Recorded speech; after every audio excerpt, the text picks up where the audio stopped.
What is up, Beam Team? It is your boy King Beam back at it again. Today is day 21 of King Beam's 25 Days of Christmas. We're 3 weeks strong, thankfully. Back home, tried to get the little Christmas ambiance going with the lightsabers in the background. But yeah, today I want to talk about the Holdovers. It was a movie that I'd seen previews of, and it was like filmed on Miramax Film, which was the same film that La La Land was filmed on. So I automatically wanted to see it because it like looked aesthetically pretty, and it's just, I think I'll be watching this movie every year from now on. It's a really like hits you in the feels kind of movie, and I really enjoyed it, and I gotta talk about it.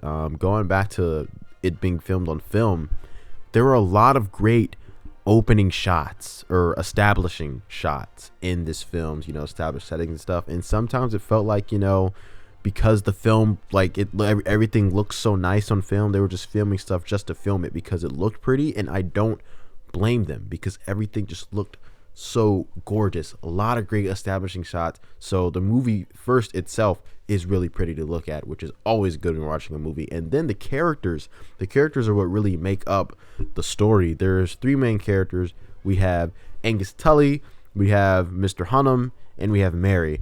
And so they're all broken people, and they're stuck at this boarding school over the holidays. And so basically, let's go. I'm gonna start off with Angus, right? Angus, he was supposed to go with his mom and stepfather to, I don't know, this some resort or something over Christmas break, but his mom calls him up, and she's like, "Yo, I haven't had a honeymoon with your stepfather yet, so I'm going to leave you at school over the holidays, and I'm going to go on vacation with my new husband." And he's, Angus is mad about it, but yeah, so he gets stuck at school over the holidays with these like four other kids, and they're called the Holdovers because, they're holding over and at this boarding school, and they're stuck with the teacher that everyone hates most of all, Mr. Hunnam.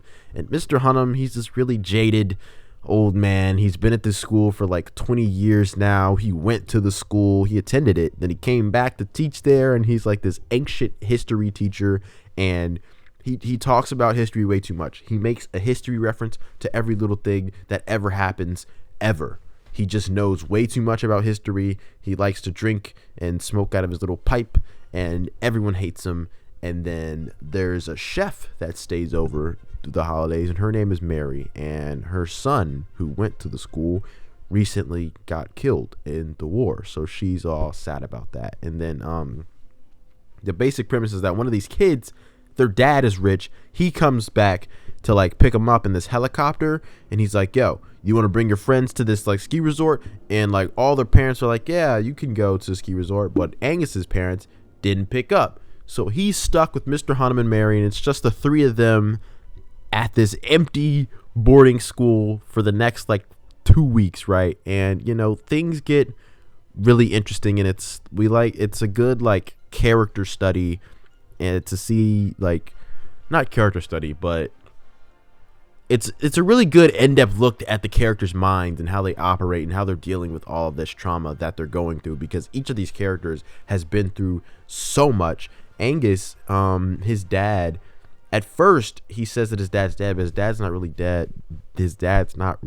He's like, he has schizophrenia and like early onset dementia, so like they put him in this like psych ward place, right? And he really misses his dad, and he's like taking medicine because he has depression because of it. And all of these, well, with the exception of Mary, all of these characters are like really just like rude people in general. They're not nice to the people around them, but I mean, when you learn more about them, you see why they act the way they act. And I mean, it doesn't like excuse their actions, but they're not like quote unquote nice people. Angus is odd.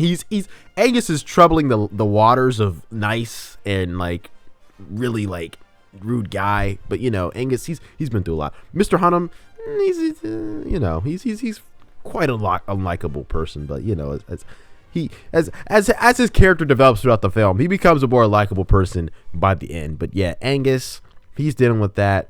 Mr. Hunnam, he was really smart. He went to Harvard, but then his college roommate ratted on him. Well, his college roommate cheated on him for his thesis, but then his college roommate lied and said that Mr. Hunnam cheated off of him. And, you know, his roommate's parents, like, had a gym named after them, so they won the case, and he got kicked out of Harvard. So he came back, and he started teaching at this school, and he, like, lives at the school. His house is at the school, so he just lives. He's been here at the school for, like, 20 years now, and that is his life. And, you know, like I said, he's just old and jaded. He has, like, this, like, he has a whole bunch of, like, health problems and such, and, you know, he's afraid to get close to people because, you know, he just doesn't like people in general. I'd say he's kind of like a Scrooge-ish sort of character. He says this one great line. He's like, "Oh, you know, I quite enjoy being alone.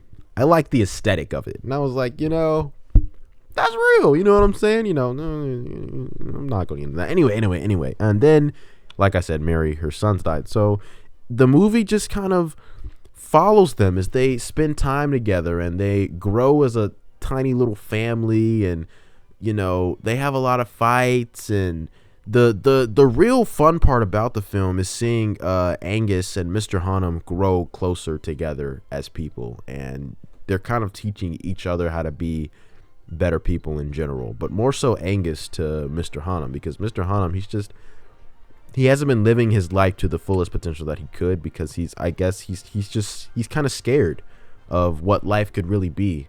And, you know, Angus is trying to, like, help him come out of his shell a little bit. And, you know, they take a little trip to Boston, because the movie's set in 1970, by the way.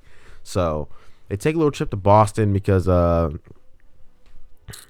they were in driving distance. I don't know where the school's located, but they drove to Boston because Angus wanted to go there. And there's like a lot of great scenes of him and Mr. Hunnam just hanging out and, like, doing stuff. Like, they go to a bookstore and they go to this, like, burger joint and they go see a movie together. And it's just, they grow closer together as people, and we get a lot of, like, little moments that are shown in the film of character growth, I'd say. I don't really know how to, like, describe that in words, but there's just, like, a lot of, like, cute little one-off moments where you can see the characters grow, and you can see Mr. Hunnam becoming a more nicer person. You can see Angus, you know, being not such of an angry person towards Mr. Hunnam, because they're going closer together as friends, I'd say. And then it all culminates at the end of the movie because Angus wanted to go see his dad, and so he did it, and apparently he wasn't supposed to. And then his mom comes and with his stepdad, and she's like, "Yo, we're taking him out of the school." And there's this whole, like, plot line throughout the movie where he was like, you know, I can't get kicked out of the school because they're gonna put me in a military academy, because I've been kicked out of, like, 3 schools before, and I'm gonna go to military academy, and if I go to the military academy, they're gonna send me off to the Vietnam War. So he doesn't want to go to a military academy because he feels like, you know, if he dies in war, nobody's really gonna care about him. You know what I'm saying? Because his mom abandoned him on Christmas, so he feels like nobody really cares about who he is as a person in general. And so it all culminates at the end of the movie, and Mr. Hunnam, he's like, you know, it was my idea. He lies because, and there's this one good thing, because throughout the whole movie, he was like, I think their school's name is Burnham, but he was like, Burnham men don't lie. And he was saying that, you know, you shouldn't lie about things, because Angus likes to, like, when he in conversation, he likes to tell little stories to, like, you know, spice up the conversation and whatnot. And he keeps telling them that Burnham men don't lie. And at the end of the movie, he lies to Angus's parents and says that it was his idea.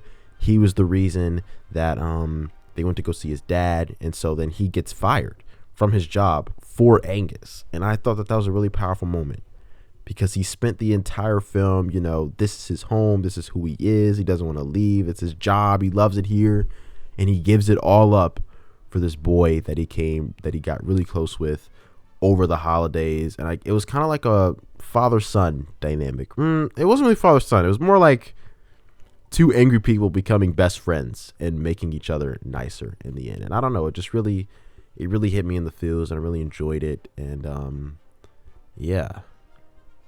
If you're still here watching this video, thank you. I don't know, drop something in the comments. drop a little Merry Christmas in the comments if you're still watching. But yeah, drop a like. It's always helpful, and subscribe. Helps in the algorithm and such. And yeah, hope you enjoy this video. Have a great day. Love you. Peace out.